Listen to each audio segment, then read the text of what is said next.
While a lot of attention is given to how countries come into being, rather less attention is given to how they cease to exist.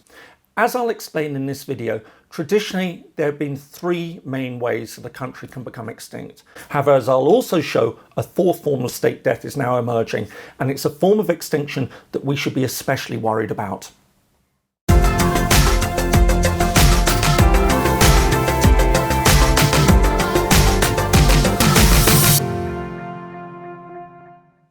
Hi, welcome to Independent Thinking, a channel dedicated to international relations, statehood, independence and the origins of countries. My name is James Ker-Lindsay.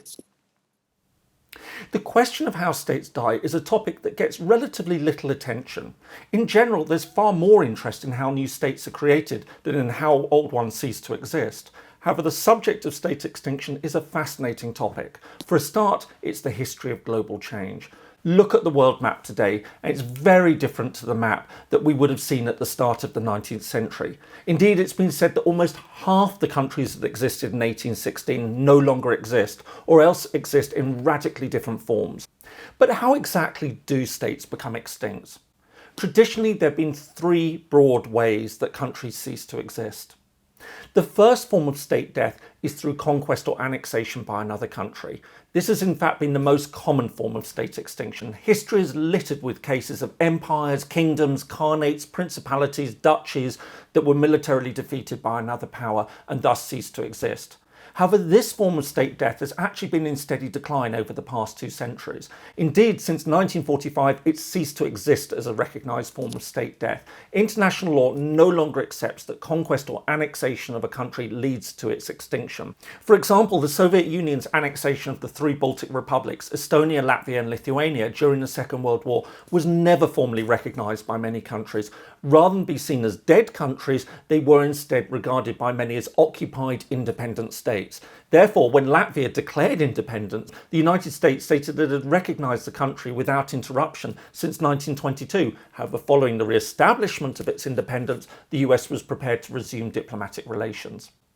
Perhaps the best example of this in modern times was Iraq's invasion and annexation of Kuwait in 1990. This was swiftly condemned by the Security Council, which authorised the use of force to liberate Kuwait. Following the First Gulf War, Kuwait's sovereignty was fully restored.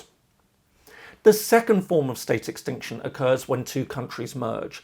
This can in fact happen in 2 distinct ways.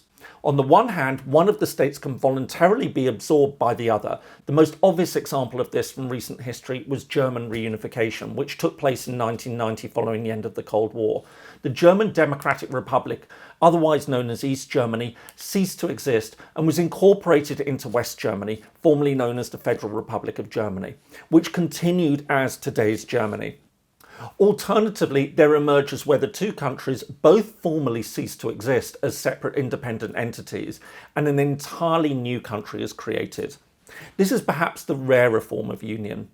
The best modern example of this is the case of Yemen. In 1990, the Yemen Arab Republic and the People's Democratic Republic of Yemen, better known as North and South Yemen respectively, united to form the Republic of Yemen. Although both have been full members of the United Nations, the North joining in 1947 and the South in 1967, they both became extinct with unification. Yemen was admitted as an entirely new UN member on the 22nd of May 1990. The third form of state death occurs when a country breaks apart. This too can happen in 2 distinct ways, voluntary or involuntary dissolution. The best example of a voluntary dissolution was Czechoslovakia. The constituent parts of the country decided to go their own separate ways, thereby creating 2 entirely new states, the Czech Republic and Slovakia. They were admitted as new UN members on the 19th of January 1993. Even today, this is seen as a model of peaceful state dissolution. In contrast, involuntary state dissolutions can be extremely violent. The most obvious example of this in recent times was the collapse of Yugoslavia during the 1990s. This resulted in a bitter and brutal war in the Balkans, which eventually saw the creation of 6 new UN members: Bosnia and Herzegovina, Croatia, Montenegro, North Macedonia, Serbia and Slovenia. In addition, Kosovo, which declared independence from Serbia in 2008, is also hoping to eventually join the organisation. Meanwhile, the collapse of the Soviet Union sits in between the cases of Yugoslavia and Czechoslovakia.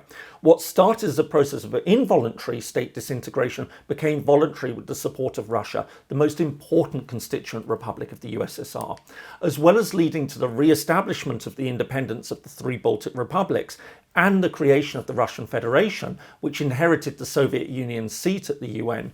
The dissolution of the USSR saw the creation of 11 other new states: Belarus, Ukraine, Moldova, Georgia, Armenia, Azerbaijan, Kazakhstan, Kyrgyzstan, Tajikistan, Turkmenistan, and Uzbekistan. While traditionally conquest, merger and dissolution have been the three forms of state death, there is an entirely new form of state extinction on the horizon, a form of state death that has never been seen in the modern world. This is the loss of statehood through loss of physical territory. In a previous video, I talked about the four key attributes of a state. The first of these is a defined territory. Under international law, a country cannot exist without land. However, until now, this has never been considered an issue. While states have died through conquest, merger, dissolution, the land on which they existed has, by and large, remained intact. Instead, a new country merely asserts sovereignty over that land. But what happens when the very territory that the state is created on ceases to exist? In the past, this was seen as a hypothetical situation. However, this is no longer the case. This is actually a very real possibility as global warming leads to a rise in sea levels. This could see a number of countries disappear as defined territories on the world map. Already, at least 4 countries are understood to be at threat from this: the Pacific island states of Kiribati, Tuvalu in the Marshall Islands, and the Maldives in the Indian Ocean.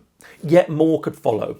If this happens, it will pose unprecedented challenges to the international community in the years ahead. Unlike other forms of state death, which are well understood legally and politically, this would present an entirely new set of problems. I'll look at this in more detail and explore the issues it raises in a future video. In the meantime, as I've shown, there are 3 traditional ways that countries can die. The first of these, conquest and occupation, is now seen as obsolete. The second and third forms, mergers and dissolutions, remain very real forms of state extinction. However, looking ahead, climate change could well mean that we face the emergence of an entirely new 4th form of state extinction as a number of island states sink beneath the rising oceans. I hope you found this video useful. If you did, please take a moment to hit the like button below, and don't forget to subscribe to get further content, and press the bell to be notified when I upload new videos. And do let me know in the comments section if you've got any questions or if there are any other topics you'd like to see me cover. Thanks for watching, and see you again next time.